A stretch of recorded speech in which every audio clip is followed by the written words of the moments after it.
Oi pessoal, nós vamos continuar os nossos vídeos sobre o estudo bíblico do livro do Gênesis. Hoje nós vamos estudar o capítulo 1, versículo 20, até o capítulo 2, versículo 4a, a primeira parte do capítulo do versículo 2. Eu sou o Padre Antônio Simone. Se você não está inscrito no nosso canal, vá lá, visite o nosso canal, Padre Antônio Simone. Se inscreva, veja o vídeo, dê o like, acione o sininho para receber as notificações e compartilhe com os amigos. O primeiro capítulo do livro do Gênesis, então, nós estamos continuando nesse nosso vídeo, não fala sobre a criação em 7 dias, simplesmente. Que o mundo foi criado em 7 dias. Isso aqui é só uma narrativa, que tem o seu fundamento na época que foi escrito. Por que ele foi escrito? Com qual sentido, com qual objetivo ele foi escrito? Então, foi escrito lá na Babilônia, no tempo do exílio, justamente para se contrapor à visão teológica da Babilônia, a visão da mitologia babilônica no exílio. Uns 500 anos, 580 anos, 550 anos mais ou menos antes de Cristo. Então esse texto do Gênesis 1, 20 a 23, que nós vemos que é o 5º dia da criação, Deus cria os pássaros e os peixes. E quer dizer com isso que os pássaros e os peixes não podem ser divinizados, não podem se tornar deuses. Aliás, nenhum animal pode, né? São criaturas de Deus, só isso que está falando o texto. Na Babilônia, eles fabricavam um ser espiritual chamado querubim. Na língua babilônia, os querubins. Os querubim, quer dizer, são anjos, né? Era uma combinação de leão, touro, águia e ser humano. Era o querubim. Então, o que a Bíblia está dizendo? Não pode divinizar nenhum animal, nenhum peixe, nenhum animal que voa. Isso no 5º dia. No 6º dia, Gênesis capítulo 1, versículo 24 a 31, os animais da terra, os domésticos e os selvagens são criados. Para dizer o quê? Que eles também são criaturas de Deus. Eles não podem ser deuses, como acontecia na Babilônia. Por exemplo, o bezerro de ouro, fabricado por ordem de Arão, irmão de Moisés, no livro do Êxodo, capítulo 32, versículo 4. Não se pode divinizar um bezerro. Aliás, quando fizer esse bezerro, a gente vai estudar quando chegar o Êxodo, é uma crítica a Jeroboão, que fez um touro e colocou lá nos 2 templos, um touro para cada templo lá do Reino do Norte. A gente vai ver direitinho quando chegar no Êxodo, né? É uma gozação com o touro, né? O touro virou bezerro, né? Então você não pode divinizar nem o touro, né? Porque não são deuses. Tudo pronto, então, para Deus criar o ser humano, no 6º dia, né? Ele primeiro criou tudo arrumadinho, arrumou aquela bagunça que existia, aí aquela bagunça que era caos virou cosmos. Caos é bagunça em grego, cosmos é ordem, equilíbrio, tudo arrumadinho, certinho. Então tudo pronto para criar o ser humano, a sua imagem e semelhança, que é, nesse texto do capítulo 1, o ponto alto da criação, que é a criação do ser humano. A criação do ser humano afirma a sua dignidade, afirma a igualdade do homem e da mulher, afirma a superioridade do ser humano sobre os outros animais, porque o homem foi chamado a dar nome aos animais, dominar os animais. A mulher não, a dominar os animais. Então, o ser humano tem uma posição proeminente, uma posição privilegiada na criação. O homem deve dominar as criaturas como Deus, com harmonia, com ordem, com paz, sem violência. Deus é assim, o homem tem que dominar as criaturas dessa forma também. Por isso o homem não deve derramar sangue, nem se alimentar da carne de animais, mas só da relva do campo. Interessante, né? Como é que era a visão que eles tinham, né? há uma estreita relação entre os homens e os animais. Os homens não podem comer a carne dos animais, eles podem só comer planta. Isso depois, ao longo do tempo, foi mudado, né? Claro, isso aqui é só para dizer que tem uma harmonia entre os homens e os animais, mas pode comer a relva do campo. O homem foi feito em imagem e semelhança de Deus. A palavra imagem em hebraico é tzelem, tzelem, que são as qualidades naturais, né? Imagem, as qualidades naturais. E semelhança é demut, demut em hebraico, que são as qualidades sobrenaturais. Imagem, as qualidades naturais. Semelhança, as qualidades sobrenaturais, espirituais. Então Deus criou o homem e a mulher à sua imagem e semelhança e viu que era muito bom, muito bom. Em hebraico fala assim, tov meod. Tov meod quer dizer muito bom. Deus criou e viu que era muito bom. Então por que Deus ia destruir, né? Agora na narrativa do dilúvio mais tarde a gente vai ver, né? Por que se ele criou e achou que era tudo muito bom, por que ele ia destruir, né?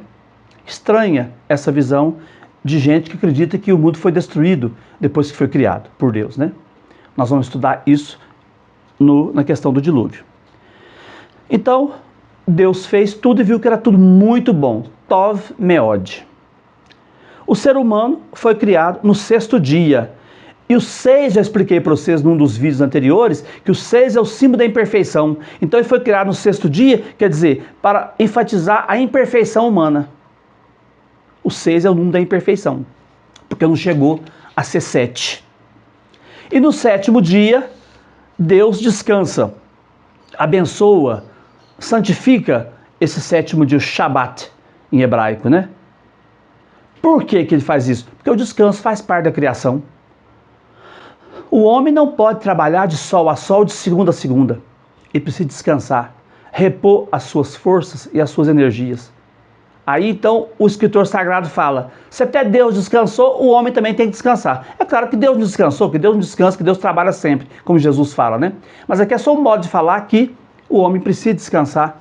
Então fala que Deus está descansando, para dizer que o homem tem que descansar também, porque é preciso repor as suas forças. A finalidade última da criação é o descanso, e não o trabalho. É a consciência de um trabalho bem realizado. Isso aqui é o descanso. A consciência de que o trabalho foi bem feito. Essa narrativa sobre 6 dias de trabalho e 1 dia de descanso é uma crítica desse autor à exploração dos judeus lá na Babilônia. Eles trabalhavam de sol a sol, não tinham descanso. Então os sacerdotes, os judeus na Babilônia, no exílio, escreveram esse texto para mostrar que aquelas pessoas que estavam trabalhando sem parar, estavam se esquecendo de louvar a Deus, tirar um dia para descansar e louvar a Deus. Não só repor as forças, mas louvar a Deus. Os exilados tinham que divertir os babilônios, até cantando aqueles cantos lá de Jerusalém, de Sião, para os babilônios. Então eles não tinham descanso. Por isso que o autor sagrado fala da importância do descanso. Os judeus que estavam exilados, o exílio na Babilônia aconteceu de 586 a 536, mais ou menos 50 anos.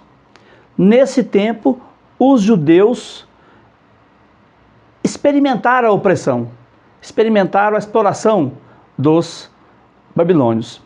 Os judeus exilados que não resistiam a essa opressão, adotavam a religião babilônica. Quer dizer, deixava de ser judeu, de adorar o Deus verdadeiro Javé, e passava a adorar os deuses da Babilônia. Agora, os judeus que resistiam a essa opressão ideológica, religiosa, eles falavam, não, nós não vamos adotar os deuses babilônios. O principal deus babilônico era Marduk e a Estar, né? Que depois tem o nome de Esther, né? Ou Astarte, né? Então os judeus que resistiam a adotar a religião babilônica, eles firmavam a sua fé em Javé. Quer dizer, o sábado é um momento de louvar a Javé. Então a família toda do judeu ia louvar a Javé nesse dia de descanso. Até hoje os judeus fazem isso, né? Fazem isso, a sabatina, né? O descanso no sábado. No 7º dia, quando termina a criação, não tem aquele refrão que sempre teve, como se fosse um hino da criação, né? Houve uma tarde e uma manhã. Não tem isso no sétimo dia, né? Acabou a criação, a perfeição da criação, né? Porque ela não vai acabar, vai durar eternamente. Então não tem mais esse negócio de falar, foi uma tarde e uma manhã, foi o sexto dia, o quinto dia, o quarto dia, não. Agora o sétimo dia não se fala mais isso, porque vai ser uma criação que vai durar para sempre, até hoje. Então Javé descansa porque trabalha. Os deuses babilônios não trabalhavam, os homens que trabalhavam para eles. O sacrifício que os homens ofereciam para os deuses babilônios é para eles comerem, porque os deuses não trabalhavam. Os homens eram escravos dos deuses. Javé descansa porque trabalha. Os deuses babilônios não trabalhavam, né? Esse texto do capítulo 1 é tudo uma crítica à religião babilônica. Não quer dizer que o mundo foi criado em 7 dias, não. É um texto científico, histórico, não é isso. Não é esse o objetivo do texto. O texto está querendo dizer uma crítica à religião babilônica. O ser humano não é o auge da criação, que é no sexto dia, né? O auge da criação é o descanso, é o Shabat. Shabat vem da raiz do verbo hebraico sentar-se. Você vai se sentar, descansar, louvar a Deus, vai para a sinagoga e vai louvar Javé. O sétimo dia, então, é a celebração da libertação. É uma celebração litúrgica da celebração da libertação do Egito. Porque quando o homem se liberta do Egito, ele não trabalha mais de sol a sol, ele tem o descanso sabático. O Deus Javé dos judeus é diferente do Deus Marduk dos babilônios, porque criou o ser humano para viver bem, para ser feliz, para buscar a plenitude da vida, e não para trabalhar para os deuses, né? Para ele mesmo, né? Como Marduk fazia, né? Marduk criou o ser humano para servir aos deuses, porque os deuses não trabalhavam. Javé é diferente, né? A humanidade tem o direito sagrado de descansar, porque o próprio Javé descansou. Nós também vamos, um dia, entrar nesse descanso de Deus, na esperança de que fala a carta aos Hebreus, né? Um dia nós vamos entrar nesse descanso de Deus, quando a gente morrer, né? Descanso eterno que a gente fala, né? Mas por enquanto nós estamos aqui, nós temos que trabalhar 6 dias e descansar um dia.